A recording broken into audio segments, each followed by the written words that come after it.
हर हर महादेव, जय भोलेनाथ। दोस्तों आइए जानते हैं कुछ बहुत ही महत्वपूर्ण बातों के बारे में, बहुत ही महत्वपूर्ण उपायों के बारे में, जानकारियों के बारे में।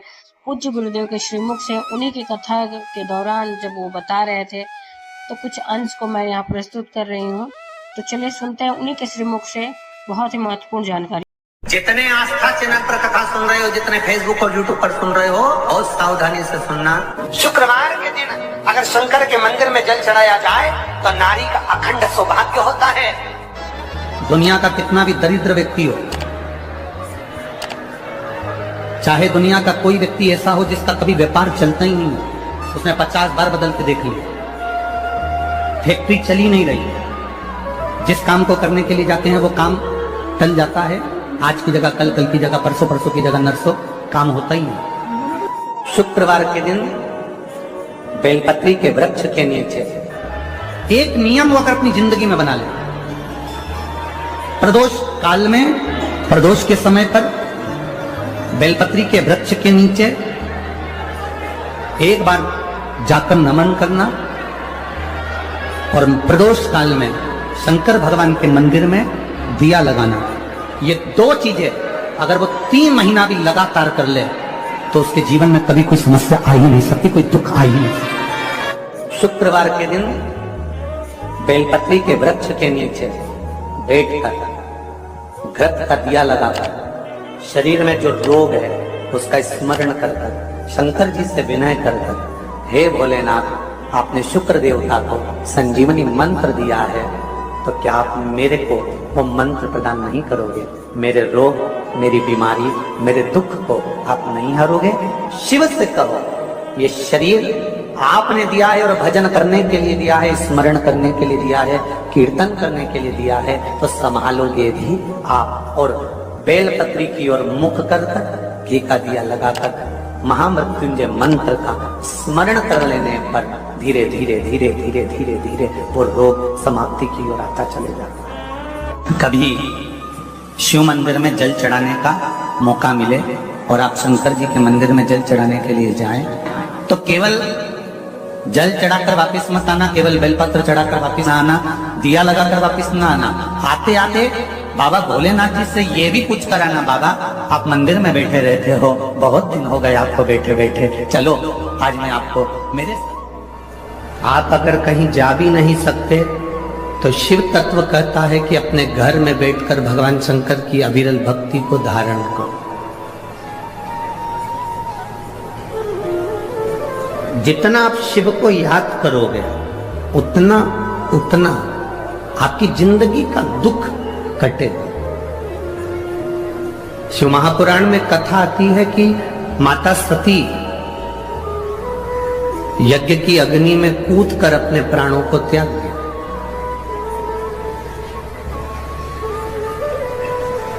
अब माता सती जब यज्ञ की अग्नि में कूदकर अपने प्राणों को त्याग दी और माता सती प्राणों को त्यागने के बाद भगवान शिव ने जब देखा कि माता सती के प्राण जा रहे हैं, पर सती ने बहुत बड़ी गलती कर दी।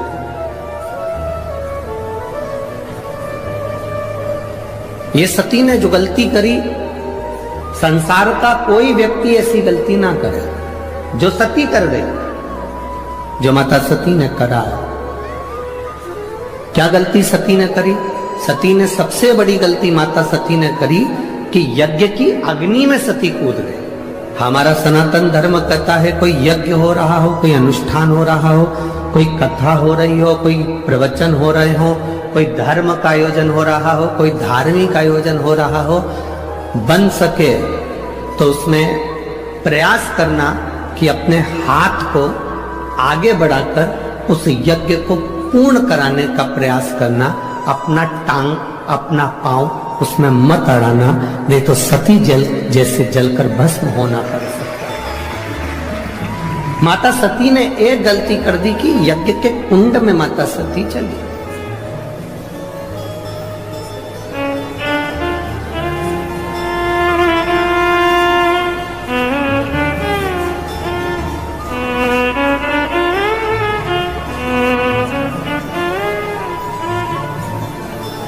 आज हम जब कल रात्रि को यहाँ पहुंचे तो सुबह सुबह एक भैया प्रश्न कर रहे थे, यही सांसद जी के यहीं से कोई होंगे सेवादार भाव वाले, उन्होंने प्रश्न किया, गुरुजी आप कहते हो कि मनुष्य को हमेशा सत्य बोलना चाहिए, सत्यम शिवम, क्या व्यक्ति को कभी झूठ नहीं बोलना चाहिए? हमने कहा बोलो। कौन मना कर रहा है? पर झूठ बोलने के लिए भी एक जगह है, झूठ बोलने के लिए भी एक स्थान है। जब कोई गाय कसाई के हाथ में आ जाए, कटने जा रही हो, तब झूठ बोल दो कि ये गाय मेरी है और तू अभी छोड़ा।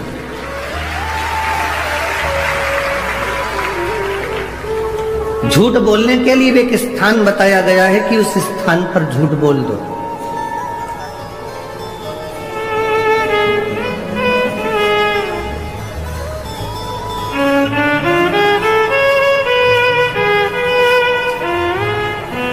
मां अपने बच्चे को जब डराती है, अपने बच्चे को कुछ कहती है तो एकदम डराते डराते कह देती है बाऊ आ जाएगा। बच्चे को भय हो जाता है, डर जाता है, बच्चे में भय उत्पन्न हो जाता है कि बाऊ आएगा।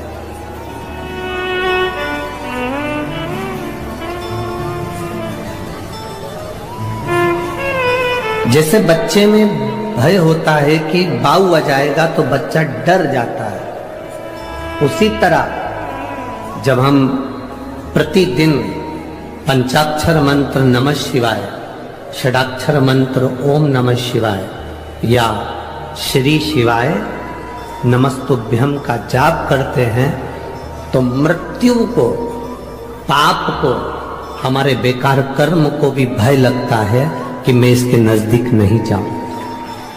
मंत्र का जाप, मंत्र का स्मरण, नाम का स्मरण जीव को एक आनंद की अनुभूति करा देता है।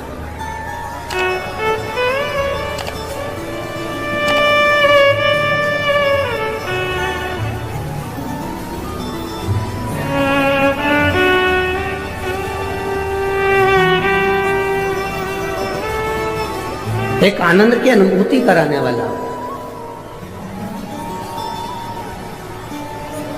महाराज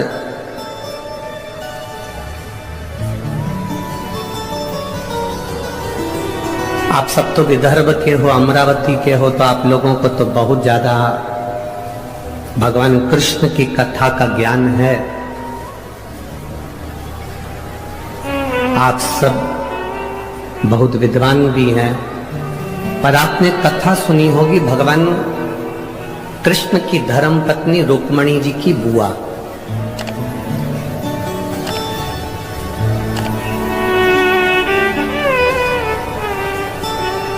माता रुक्मणी जी की एक बुआ थी जिनका नाम इंदुमती था। क्या नाम था? जम के बोलो जरा। इंदुमती। ये रुक्मणी जी की बुआ है, भगवान कृष्ण की बुआ सास इंदुमती। विदर्भराज भीष्मक की बहन है इंदुमती।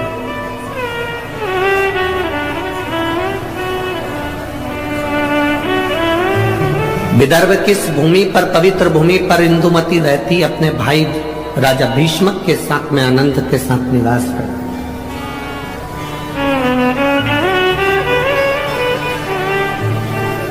माता इंदुमती का एक संकल्प सबसे प्रबल था। उस संकल्प के चक्कर में जितने इस विदर्भ में कोई द्रोही भी अगर अंदर प्रवेश करने की सोचता था तो इंदुमती को देखकर भय खा जाता था।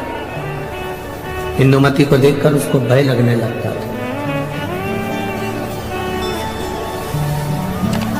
जब किसी का संकल्प बड़ा पक्का होता है, जब किसी का संकल्प बड़ा प्रबल होता है तो द्रोही भी डरता है, दुश्मन भी डरता है।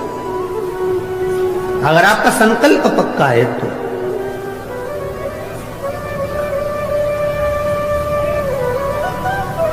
रुक्मणी जी की बुआ इंदुमती का संकल्प बड़ा पक्का था। और हमने पहले भी कथा में कहा कि संकल्प लेना तुम्हारा काम है और पूर्ण करना महादेव का काम है। पूर्ण वो करेगा। संकल्प आप लीजिए, पूर्ण करने की जवाबदारी परमात्मा की है। आपने संकल्प लिया कि मैं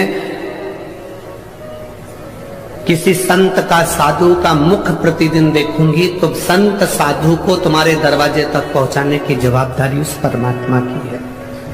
आपने संकल्प ले लिया कि मैं एकादशी का व्रत करूंगी, तो संकल्प आपने लिया पर पूर्ण करने की जवाबदारी उस परमात्मा की है। आपने संकल्प ले लिया कि मुझे 5 दिन शिव महापुराण की कथा जो मेरे विदर्भ में हो रही है, अमरावती में हो रही है, मुझे दिल से सुनना है। कितनी भी भीड़ आए, भीड़ का आना तो भक्तों का आना तो महादेव की कथा का रस तत्व है, भक्त तो आते ही रहेंगे।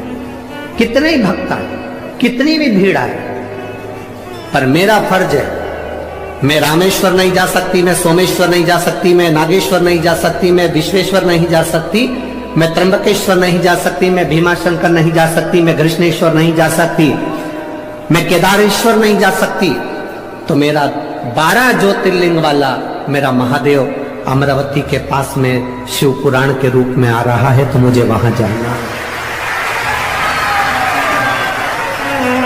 मुझे वहां पहुंचना है। ये संकल्प आपके भीतर हो। मुझे 5 दिन की कथा है, मैंने अपने घर वालों से कह दिया कि मुझे आप डिस्टर्ब मत करना, मैं कथा सुनूंगी तब बात करूं।